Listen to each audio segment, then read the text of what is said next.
Welcome to action study point. दोस्तों मैं हूं सर शुक्ला और इस वीडियो में करंट अफेयर के मोस्ट इंपॉर्टेंट क्वेश्चन देखने वाले हैं। दोस्तों इससे पहले हमने आपको 2 वीडियो दे दिया था जिसमें 40 प्रश्न थे और इस वीडियो में हम 40 से आगे के प्रश्न देखने वाले हैं, यानी कि 40 से लेकर 60 तक 20 प्रश्न होंगे जो कि काफ़ी इंपॉर्टेंट होंगे। दोस्तों सभी प्रश्न से जो भी इंपॉर्टेंट फैक्ट बनेगा वो भी हम आपको बताएंगे ताकि आप एक प्रश्न के माध्यम से काफ़ी इंपॉर्टेंट प्रश्न जो है वो डिस्कस कर पाएँ। तो आइए शुरू करते हैं आज का वीडियो। इससे पहले अगर चैनल पहली बार आए तो जरूर सब्सक्राइब कर दीजिएगा। देखिए पहला प्रश्न क्या है।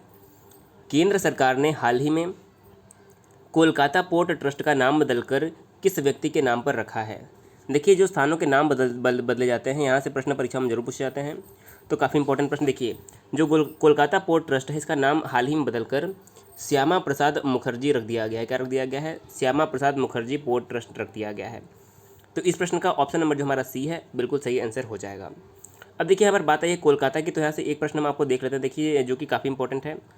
एग्जाम में कई बार प्रश्न ये बनता है कि कोलकाता की स्थापना किसने की थी। देखिए कॉमन प्रश्न तो आपको सभी पता है, लेकिन हमने कुछ एक्स्ट्रा अलग से आपके लिए क्वेश्चन लाया है। देखिए जो कोलकाता की स्थापना है वह 1690 ईस्वी में जॉब चार्नॉक ने की थी। आपको नाम में रखना है जॉब चार्नॉक ने जो है कोलकाता की स्थापना की थी, जॉब चार्नॉक ने। तो ये इंपॉर्टेंट प्रश्न हो जाएगा। और कोलकाता से एक प्रश्न बनता है कि भारत में सबसे पहले जो मेट्रो रेल का संचालन हुआ था कहाँ पर हुआ था। तो सबसे पहले जो मेट्रो का संचालन हुआ था वो भी कोलकाता में ही हुआ था। ये दोनों पॉइंट याद रखना है। इसके अलावा एक प्रश्न और बनता है कोलकाता किस नदी किनारे पर स्थित है। तो आपको याद रखना है जो कोलकाता है वो हुबली नदी के बाएं तट पर स्थित है। कोलकाता देखिए हुगली नदी के बाएं तट पर स्थित है। हुगली जो है गंगा की ही एक वितरिका है। तो इतने प्रश्न आपको यहाँ से बनते हैं, आपको याद रखना है। अगला प्रश्न है हाल ही में फिनलैंड में भारत के नए राजदूत के रूप में किसे नियुक्त किया गया। देखिए यहाँ पर बात हुई कि फिनलैंड में भारत के नए राजदूत का, यानी कि जो भारत के राजदूत नियुक्त किए गए उनका नाम क्या है। तो सही आंसर हो जाएगा option number C, Ravish Kumar. Ravish Kumar को जो है फिनलैंड में भारत का जो है नया राजदूत नियुक्त किया गया है। तो ऑप्शन नंबर सी हमारा करेक्ट हो जाएगा। अब बात है फिनलैंड की, तो यहाँ के बारे में आपको जानकारी पता होनी चाहिए कि राजधानी क्या है। तो देखिए आपको फिनलैंड की राजधानी पता होनी चाहिए जो कि है हेलेंस्की। फिनलैंड की राजधानी है हेलेंस्की जो कि नॉर्वे के पास में ही है। तो ये पॉइंट इंपॉर्टेंट है। अगला प्रश्न है 43वां प्रश्न। विश्व साइकिल दिवस हर वर्ष कब मनाया जाता है। तो देखिए विश्व साइकिल दिवस प्रत्येक वर्ष कब मनाया जाता है, काफ़ी इंपॉर्टेंट प्रश्न है। देखिए सही आंसर हो जाएगा ऑप्शन नंबर ए, 3 जून को। देखिए प्रत्येक वर्ष 3 जून को जो है विश्व साइकिल दिवस के रूप में भी मनाया जाता है। अगर हम बाकी ऑप्शन पर डिस्कस करें, देखिए जो 1 जून है, 1 जून को क्या मनाया जाता है। देखिए 1 जून को मनाया जाता है विश्व दुग्ध दिवस। ये इंपॉर्टेंट प्रश्न है, कई बार एग्जाम में पूछा जाता है। विश्व दुग्ध यानी कि वर्ल्ड मिल्क डे मनाया जाता है 1 जून को। देखिए अगर हम 2 जून को बात करें तो 2 जून को मनाया जाता है तेलंगाना गठन दिवस। कई बार एग्जाम में प्रश्न पूछा जा सकता है, क्योंकि देखिए 2 जून 2014 का तेलंगाना का गठन हुआ था, इसलिए प्रत्येक वर्ष 2 जून को तेलंगाना गठन दिवस के रूप में मनाया जाता है। और 5 जून को क्या मनाया जाता है, विश्व पर्यावरण दिवस मनाया जाता है 5 जून को। तो तीनों पॉइंट याद रखना है। 1 जून को विश्व दुग्ध दिवस, 3 जून को मनाया जाता है साइकिल दिवस, 2 जून को मनाया जाता है तेलंगाना गठन दिवस और 5 जून को मनाया जाता है विश्व पर्यावरण दिवस। तो देखिए चारों पॉइंट जो है काफ़ी इंपॉर्टेंट है, आपको याद रखना होगा। 44वां प्रश्न हमारा है हाल ही में किसे ब्रिटेन में भारत का अगला उच्चायुक्त यानी कि हाई कमीशन जो है नियुक्त किया गया है। तो ब्रिटेन में हमारे देश का यानी कि भारत का अगला उच्चायुक्त किसे नियुक्त किया गया है। सही आंसर हो जाएगा option number D, Gayatri Kumar. देखिए गायत्री कुमार को जो है ब्रिटेन में भारत का अगला उच्चायुक्त नियुक्त किया गया है। तो इस प्रश्न का ऑप्शन नंबर डी इस प्रश्न का जो है बिल्कुल सही आंसर हो जाएगा। अगला प्रश्न हमारा देखिए क्या है, 45वां प्रश्न। पीएम मोदी ने हाल ही में छोटी दुकानें वालों के लिए किस नाम से एक योजना शुरू की है। तो देखिए प्रधानमंत्री नरेंद्र मोदी ने हाल ही में छोटे दुकान वाले लोगों के लिए कौन सी योजना शुरू की है। तो देखिए सही आंसर हो जाएगा option number B, PM Svanidhi Yojana. काफ़ी इंपॉर्टेंट प्रश्न है। देखिए आपको यहाँ पर पीएम स्वनिधि के बारे में पता होना चाहिए। देखिए पहले तो इसका फुल फॉर्म देखिए आपको देखना है। जो स्वनिधि है कुछ इस प्रकार से लिखा जाएगा, अगर इंग्लिश में हम देखें इसका फुल फॉर्म क्या होता है, स्ट्रीट वेंडर आत्मनिर्भर निधि। क्या होता है, स्ट्रीट वेंडर आत्मनिर्भर निधि, जो कि सड़क पर पटरी पर जो रेहड़ी लगाते हैं, ठेले लगाते हैं, उनके लिए दोस्तों ये योजना बनाई गई है। और इस योजना के तहत उन्हें 10,000 रुपये तक का जो है आर्थिक लोन यानी कि आर्थिक सहायता प्रदान की जाएगी। 10,000 रुपये तक की लोन के लिए वो आवेदन कर सकते हैं। इससे पहले पीएम सम्मान योजना था, यानी कि पीएम किसान सम्मान योजना था, जिसके तहत किसानों को 2,000 रुपये दिए जाते हैं 3 किस्त में प्रत्येक वर्ष। तो ये भी जो है योजना है, लेकिन छोटी दुकानों के लिए। ऑप्शन नंबर बी करेक्ट हो जाएगा, पीएम स्वनिधि योजना, जिनमें इसका फुल फॉर्म है स्ट्रीट वेंडर आत्मनिर्भर निधि। तो ये इसका फुल फॉर्म आपको याद होना जरूरी है। अगला प्रश्न है 46वां प्रश्न। इनमें से किसे हाल ही में एसबीआई के नए प्रबंध निदेशक के रूप में नियुक्त किया गया है। तो देखिए सही बिल्कुल इंपॉर्टेंट प्रश्न है। यहाँ पर बात हो रही है एसबीआई के प्रबंध निदेशक यानी कि मैनेजिंग डायरेक्टर की। तो सही आंसर हो जाएगा option number C, Ashwini Bhatia. देखिए हाल ही में अश्विनी भाटिया को एसबीआई ने स्टेट बैंक ऑफ इंडिया का नया प्रबंध निदेशक नियुक्त किया गया है, तो ऑप्शन नंबर सी करेक्ट हो जाएगा। अब देखिए यहाँ पर बात आई है स्टेट बैंक ऑफ इंडिया की, तो इसके बारे में आपको पता होना चाहिए। देखिए स्टेट बैंक की स्थापना कब हुई थी? 1 जुलाई 1955। कब हुई थी स्थापना? 1 जुलाई 1955 को स्टेट बैंक की स्थापना हुई थी। इसीलिए प्रत्येक वर्ष 1 जुलाई को एसबीआई डे के रूप में भी मनाया जाता है, जो कि हाल ही में भी मनाया गया है। एसबीआई का मुख्यालय मुंबई में है और एसबीआई के जो वर्तमान में अध्यक्ष हैं उनका नाम है रजनीश कुमार। कई बार एग्जाम में प्रश्न यहाँ से भी बनता है। तो जो रजनीश कुमार हैं वर्तमान में स्टेट बैंक ऑफ इंडिया के अध्यक्ष यानी कि प्रेसिडेंट हैं, और अश्विनी भाटिया जो है मैनेजिंग डायरेक्टर यानी कि प्रबंध निदेशक हैं। तो ये पॉइंट आपको याद रखना है स्टेट बैंक से। अगला प्रश्न हमारा है 47वां प्रश्न है कि हाल ही में कौन केरल की पहली महिला डीजीपी नियुक्त की गई हैं? तो देखिए यहाँ पर बात हो रही केरल की पहली महिला डीजीपी यानी कि डायरेक्टर जनरल ऑफ पुलिस यानी कि पुलिस महानिदेशक कौन बनी है? तो इस प्रश्न का सही आंसर क्या हो जाएगा? हाल ही में जो वहाँ की पुलिस निदेशक बनी है केरल की, वो हो जाएंगी R Sreelekha. Option number C correct हो जाएगा। देखिए आर श्रीलेखा जो है केरल की पहली महिला डीजीपी बनी है, नियुक्त हुई हैं। ऑप्शन नंबर सी करेक्ट हो जाएगा। अब देखिए इस प्रश्न में बात हुई है केरल की, तो पहले हम केरल के बारे में जान लेते हैं। केरल की राजधानी क्या है? तिरुवनंतपुरम। केरल के वर्तमान सीएम कौन है? देखिए यहाँ के वर्तमान जो मुख्यमंत्री है वो है पिनरई विजयन, और यहाँ के वर्तमान राज्यपाल कौन है? आरिफ मोहम्मद खान। देखिए आपको हर राज्य के राज्यपाल और मुख्यमंत्री का नाम पता होना चाहिए। तो पिनरई विजयन यहाँ के मुख्यमंत्री हैं और आरिफ मोहम्मद खान यहाँ के राज्यपाल हैं। केरल से कई प्रश्न बनते हैं, तो एक तो प्रश्न आपको याद रखना है साइलेंट वैली कहाँ पर स्थित है? तो देखिए जो साइलेंट वैली नेशनल पार्क है वो केरल में स्थित है, और जो साइलेंट वैली है सर्वाधिक जैव विविधता वाला नेशनल पार्क है, ये भी याद रखना है। सर्वाधिक जैव विविधता वाला जो नेशनल पार्क है वो है साइलेंट वैली नेशनल पार्क। तो ये प्रश्न आपको याद रखना है केरल से। अगला प्रश्न देखते हैं 48वां प्रश्न। कौन व्यक्ति हाल ही में भारतीय खाद्य सुरक्षा और मानक प्राधिकरण यानी कि food safety and standard authority of India के नए सीईओ बने हैं? देखिए आपका फुल फॉर्म पता होना चाहिए, FSSAI। फुल फॉर्म क्या होता है? Food safety standard authority of India. तो याद रखना है food safety and standard authority of India. इसके हाल ही में नए सीईओ कौन बने हैं? तो इस प्रश्न का सही आंसर क्या हो जाएगा? इस प्रश्न का सही आंसर हो जाएगा Arun Singhal. Option number D correct हो जाएगा। इन्हें हाल ही में भारतीय खाद्य सुरक्षा और मानक प्राधिकरण का नया सीईओ बनाया गया है, यानी कि मुख्य कार्यकारी अधिकारी। ऑप्शन नंबर डी इस प्रश्न का बिल्कुल सही जवाब हो जाएगा। अगला प्रश्न है 49 नंबर प्रश्न। विश्व दुग्ध दिवस यानी कि वर्ल्ड मिल्क डे हर वर्ष कब मनाया जाता है?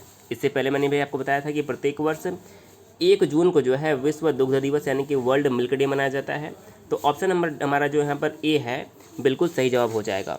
अब देखिए यहाँ पर एक ऑप्शन और है 30 मई। देखिए 30 मई को भी एक महत्वपूर्ण दिवस मनाया जाता है, ये भी आपको याद रखना है। विश्व तंबाकू निषेध दिवस यानी कि वर्ल्ड एंटी टोबैको डे, काफ़ी इंपॉर्टेंट है। तो विश्व तंबाकू निषेध दिवस जो है वो 30 मई को मनाया जाता है, और 5 जून को मनाया जाता है विश्व पर्यावरण दिवस। ये दोनों पॉइंट भी आपको याद रखना है। इसके अलावा अगर हम बात करें कि 29 मई को क्या मनाया जाता है, देखिए तो देखिए 29 जून को मनाया जाता है। एक प्रश्न कई बार बनता है कि 29 जून को क्या मनाया जाता है? देखिए तो 29 जून को मनाया जाता है भारतीय यानी कि राष्ट्रीय सांख्यिकी दिवस। राष्ट्रीय सांख्यिकी दिवस कब मनाया जाता है? 29 जून को, क्योंकि 29 जून के दिन पीसी महालनोबिस का जन्म हुआ था, इसीलिए जो है राष्ट्रीय सांख्यिकी दिवस 29 जून को मनाया जाता है। ये भी पॉइंट कई बार एग्जाम में पूछा गया है। अगला प्रश्न है 50 नंबर प्रश्न। हाल ही में प्रसिद्ध व्यक्तित्व वाजिद खान का निधन हुआ है, वह क्या थे? तो आप सभी को पता होगा हाल ही में वाजिद खान का निधन हुआ था, और यह एक प्रसिद्ध संगीतकार थे। ऑप्शन नंबर ए करेक्ट हो जाएगा। आपने साजिद वाजिद का नाम सुना होगा, दोनों भाई थे, और इनमें से वाजिद खान का जो है हाल ही में निधन हो गया है, और यह एक प्रसिद्ध संगीतकार थे। ऑप्शन नंबर ए इस प्रश्न का बिल्कुल सही जवाब हो जाएगा। 51 नंबर प्रश्न है विश्व तंबाकू निषेध दिवस यानी कि वर्ल्ड नो टोबैको डे हर वर्ष मनाया जाता है कब? मैंने अभी आपको बताया प्रत्येक वर्ष 30 मई को जो है विश्व तंबाकू निषेध दिवस यानी कि वर्ल्ड नो टोबैको डे के रूप में मनाया जाता है। ऑप्शन नंबर जो हमारा ए है इस प्रश्न का बिल्कुल सही जवाब हो जाएगा। ऑप्शन नंबर बी जो है करेक्ट आंसर हो जाएगा 30 मई। इसके अलावा अगर हम बात करें 25 मई को क्या मनाया जाता है, देखिए 25 मई को मनाया जाता है विश्व थायराइड दिवस। ये भी इंपॉर्टेंट प्रश्न है। विश्व जो थायराइड दिवस है ये मनाया जाता है प्रत्येक वर्ष 25 मई को, और 30 मई को मनाया जाता है विश्व तंबाकू निषेध दिवस। अगला प्रश्न है 52वां प्रश्न। हिंदी पत्रकारिता दिवस यानी कि हिंदी जर्नलिज्म डे हर वर्ष मनाया जाता है कब? काफ़ी इंपॉर्टेंट प्रश्न, देखिए कई बार एग्जाम में पूछा जाता है। तो प्रत्येक वर्ष जो हिंदी पत्रकारिता दिवस है वह 30 मई को मनाया जाता है। अब देखिए 30 मई को ही क्यों मनाया जाता है, क्योंकि 30 मई को देखिए 30 मई 1826 को भारतीय जो हिंदी की पहली पत्रिका थी उद्दंत मार्तंड, इसका प्रकाशन जो है कलकत्ता से शुरू हुआ था। क्या नाम है? उद्दंत मातन, जो कि हिंदी की पहली पत्रिका थी। इसका संपादन 30 मई 1826 से शुरू हुआ था, इसलिए प्रत्येक वर्ष 30 मई को जो है हिंदी पत्रकारिता दिवस के रूप में मनाया जाता है। ऑप्शन नंबर ए यहाँ से आपको याद रखना होगा, करेक्ट आंसर हो जाएगा। अगला प्रश्न है, कौन व्यक्ति हाल ही में न्यू डेवलपमेंट बैंक के अगले अध्यक्ष बने हैं? देखिए, जो न्यू डेवलपमेंट बैंक के नए अध्यक्ष बने हैं उनका नाम करेक्ट हो जाएगा। देखिए, ऑप्शन नंबर सी करेक्ट हो जाएगा, मार्कोस ट्राइजो।